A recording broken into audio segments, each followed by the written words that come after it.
Why worship God? Part 2 in the series on worship. I think that there are two answers on why worship God, namely one being who God is, his essence, his attributes, his being, and secondly, what he has done, what he is doing, and what he will do. Firstly, you should worship God for who he is. Imagine if my wife came up to me one day and she said, "Blake, why do you love me?" And my answer to her was, "I love you because all that you do for me and you just serve me so well."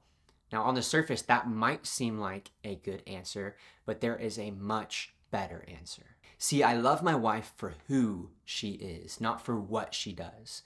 Now, what she does is important because that shows her character. Her actions precede from her character, and if there weren't actions, then there would be no liable reason to believe she has those attributes. But I love my wife for who she is. And so we worship God for whom he is. He is the source of all admirable attributes and titles. He is faithful, good, kind, patient, loving, and personally, he is Father, friend, King, Judge. God is the amalgamation of all good things. In other words, he is holy. Secondly, you should worship God for what he has done, what he is doing, and what he will do. We don't worship the life of Jesus. We don't worship his death, burial, and resurrection. But these things are meant to point us to the person of Jesus. To fall in love with Jesus' teachings but not Jesus is a great tragedy. To look at something that God did and say, "Wow, that is beautiful," and then not turn to him and say, "Wow, you are beautiful," is a great tragedy.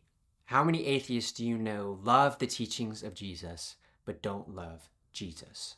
The actions of God are always just, perfect, and lovely, but we do not worship his actions. To worship the gift over the giver is idolatry. The actions of God are arrows pointing to his being, to his essence, to his personhood. The ultimate manifestation of that idea, being beautiful actions meaning to point us to a beautiful Savior, is the incarnation of Christ, his willful sacrifice, and his resurrection. Jesus in heaven came off of his throne down into flesh.